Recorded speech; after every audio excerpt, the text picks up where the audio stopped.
আসসালামু আলাইকুম ওয়া রাহমাতুল্লাহি ওয়া বারাকাতুহু। সুপ্রিয় শিক্ষার্থী বন্ধুগণ, কেমন আছো তোমরা? আশা করছি সবাই ভালো আছো। এই যে আমার হাতে যে জিনিসটা দেখতেছো সেটা হচ্ছে OMR, অপটিক্যাল মার্ক রিডার। তোমরা অধিকাংশ পরীক্ষায় OMR ভরাট করতে ভুল করো। বৃত্তগুলো কিভাবে ভরাট করবে সেই সঠিক নিয়মটা আজকে আমি তোমাদেরকে শিখিয়ে দেব। এখানে রোল নাম্বার, রেজিস্ট্রেশন নাম্বার, বিষয় কোড, সেট কোড, শিক্ষা বোর্ড, এই ঘরগুলি কিভাবে ভরাট করতে হবে তার সঠিক নিয়মটা আমি তোমাদেরকে আজকে শিখিয়ে দেব। তাহলে চলো আমরা OMR এ বৃত্ত ভরাট কিভাবে করব তা জেনে নিই। প্রথমত তোমরা মনে করো তুমি চট্টগ্রাম বোর্ডের একজন পরীক্ষার্থী।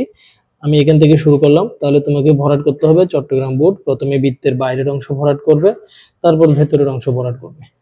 ক্লিয়ার?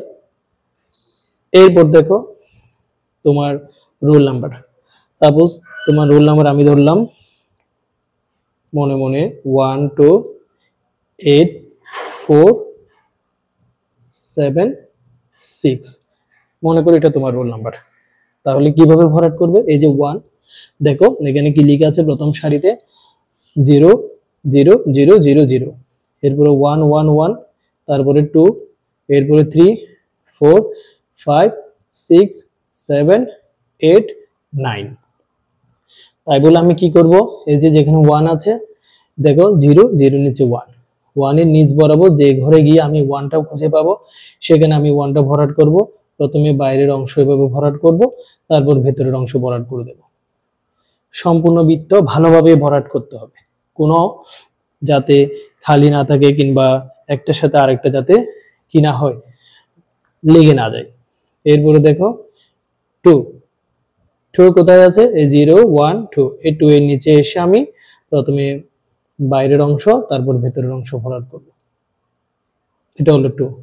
এরপরে আছে কত? 8। এই যে সোজা 0 থেকে শুরু করে 8 যেখানে আছে 6 7 8, 8 এর ঘরে এসে আমি বাইরে থেকে বৃত্ত ভরাট করব, তারপর ভেতরের অংশ ভরাট করে দেব।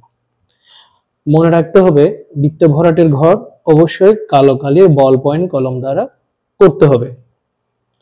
এরপর দেখো 4, এই যে যেখানে 4 আছে ঠিক একইভাবে প্রথমে চারপাশে বাইরের অংশ ভরাট করব, তারপর ভেতরের অংশ।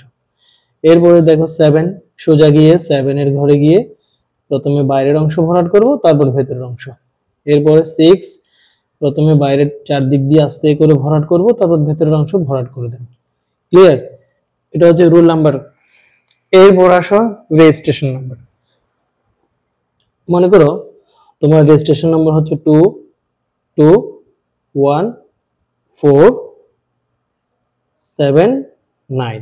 সাপোজ এটা তোমার রেজিস্ট্রেশন নাম্বার। এই রেজিস্ট্রেশন নাম্বারটা কিভাবে ভরাট করবে? রোল নাম্বার যেভাবে ভরাট করেছো ঠিক একইভাবে রেজিস্ট্রেশন নাম্বার ভরাট করবে।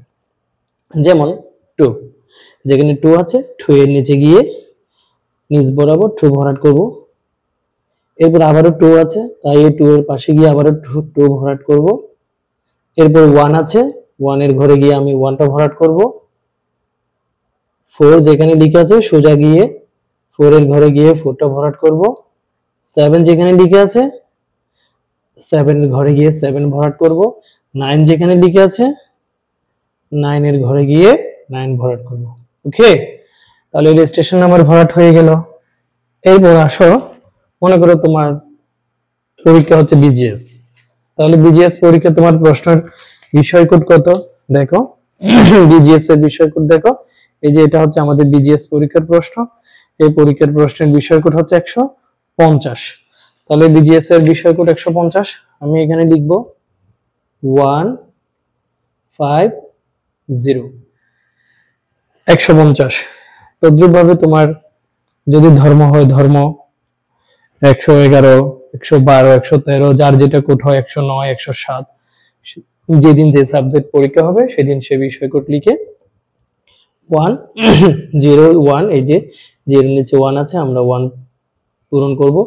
5 5 এর ঘরে গিয়ে 5 পূরণ করব। এরপর আবার 0 0 পূরণ করব, তাহলে শেষ। এরপর মোস্ট ইম্পর্টেন্ট যে জিনিসটা তোমরা পরীক্ষায় ভুল করো, যার কারণে তোমাদের রেজাল্ট আসে না, সেটি হলো সেট কোড। কি কোড? Set code. এখানে দেখো ক খ গ ঘ 4টা সেট। মনে করো তুমি এই প্রশ্নটা পেয়েছো, এটা একটি সেট, এখানে বিষয় কোডের নিচে সেট কোড লেখা আছে কত, দেখো সেট কোড লেখা আছে ঘ, সেট কোড কত লেখা আছে ঘ। তাহলে আমি কি করব, এই যে ক ক গ ঘ, এই যেখানে ঘ আছে সেখানে ঘ এর ঘরে গিয়ে আমি সেট কোড ঘ ভরাট করলাম। তোমার সেট যদি ক হয় তাহলে তুমি ক ভরাট করবে, যদি খ হয় তাহলে খ ভরাট করবে, গ হলে গ ভরাট করবে। তোমাকে যিনি পরীক্ষক উনি প্রশ্ন যখন দেবে, প্রশ্ন পাওয়ার সাথে সাথে সেট কোড ভরাট করে ফেলবে। ওকে, তাহলে লেখাগুলো তোমরা লিখতে পারবে, কিন্তু বৃত্ত ভরাটের গিয়ে করতে গিয়ে অনেকেই ভুল করো। এখন আসো প্রশ্ন, যেমন এখানে ক নাম্বার প্রশ্ন, মনে করো একটা প্রশ্ন নিলাম আমি, টাইটানিয়া কোন গ্রহের উপগ্রহ, শনি, নেপচুন, ইউরেনাস, বৃহস্পতি। তোমার যেটা উত্তর সঠিক মনে হয়, মনে করো তুমি মনে করতেছো ইউরেনাস, জাস্ট অথবা যে কোনো একটা প্রশ্ন আসলো এক্স ওয়াই জেড, যেটা উত্তর সঠিক মনে হয় সেটা যদি ক কিংবা খ কিংবা গ যেটাতে থাকবে, এটার উত্তর যদি গ হয় তাহলে এই বাইরের অংশটা আগে ভরাট করে, বাইরের অংশটা আগে ভরাট করে তারপর ভিতরের অংশটা তাড়াতাড়ি এইভাবে ভরাট করে দেবে। ওকে, কিন্তু পেন্সিল দিয়ে কিংবা অন্য কোনো লাল কালি দিয়ে কোনো মতে কি করা যাবে না, বৃত্ত ভরাট করা যাবে না। এখন আসো যে জিনিসটা তোমরা পড়বে, কিছু নিয়মাবলী রয়েছে। যেমন দেখো তোমাদের এই বৃত্ত ভরাটের ক্ষেত্রে যে নিয়মাবলী, বৃত্তাকার ঘরগুলো, এই ঘরগুলি আমরা এমন ভাবে ভরাট করিতে হইবে যাহাতে এগুলির ভেতরের লেখা দেখা না যায়। এটা হচ্ছে সঠিক পদ্ধতি। আর ভুল পদ্ধতি কোনটা দেখো, এই যে যদি দেখা যায় তাহলে ভুল, এরপর এটাও ভুল, সামান্য দাগাইলে সেটাও ভুল, তারপর আর এইভাবে দাগালে সেটাও ভুল। বৃত্তাকার ঘরগুলি অবশ্যই বল পয়েন্ট কলম দ্বারা ভরাট করিতে হইবে, মানে কালো কালির বল পয়েন্ট কলম দ্বারা ভরাট করিতে হইবে। উত্তরপত্রে কোনো অবাঞ্ছিত দাগ দেওয়া যাবে না। মনে করো তুমি এখানে একটা দাগ দিয়েছো, এভাবে এটার উপরে দাগ দিয়েছো, তাহলে সেটা হবে কি ভুল। যদি তুমি এভাবে বৃত্ত ভরাট করো, এই যে একটু করে ভরাট করেছো, তাহলে সেটাও হবে ভুল। যদি তুমি একসাথে একটা দাগাইছো, মনে করতেছো আরেকটা উত্তর হতে পারে, একসাথে দুইটা দাগ দিয়েছো, তাও ভুল। এরপর দেখো উত্তরপত্রে কোনো অবাঞ্ছিত দাগ দেওয়া যাইবে না। তারপর দেখো উত্তরপত্রটিকে কোনো অবস্থাতেই ভাঁজ করা যাইবে না। এই যে এটা উত্তরপত্র, তুমি এটাকে কোনোভাবেই কি করতে পারবে না, এইভাবে ভাঁজ করতে, এইভাবে ভাঁজ করে দুই ভাগে ভাগ করতে পারবে না, এভাবে ভাঁজ করা যাবে না। তারপর দেখো উত্তরপত্রটিকে কোনো অবস্থাতে ভাঁজ করা যাবে না। পরিষ্কার ও ভাঁজবিহীন উত্তরপত্র মেশিন দ্বারা মূল্যায়নের জন্য অপরিহার্য। তোমাদের এই ওএমআর শিটটা মেশিন দিয়ে মূল্যায়ন করা হবে, কাজে এটা নিট এন্ড ক্লিন হতে হবে। আশা করছি তোমরা আজকের ক্লাসটি বুঝতে পেরেছো, কিভাবে তোমরা পরীক্ষায় তোমাদের রোল নাম্বার, রেজিস্ট্রেশন নাম্বার, বিষয় কোড এগুলো ভরাট করবে আমি তোমাদেরকে বুঝিয়ে দেওয়ার চেষ্টা করেছি। তোমরা আমার ক্লাসটি উপভোগ করেছো। আমার ভিডিওটি ভালো লাগলে পরবর্তীতে পরীক্ষার বিষয়ে যে কোনো ধরনের তোমার এক্সাম স্ট্র্যাটেজি, যে কোনো ধরনের কৌশল টেকনিক শেখানোর জন্য আমার আজকের ক্লাসটি যদি ভালো লেগে থাকে তাহলে তোমরা আমার চ্যানেলটি সাবস্ক্রাইব করবে। সবাই ভালো থাকবে, থ্যাংক ইউ, আসসালামু আলাইকুম।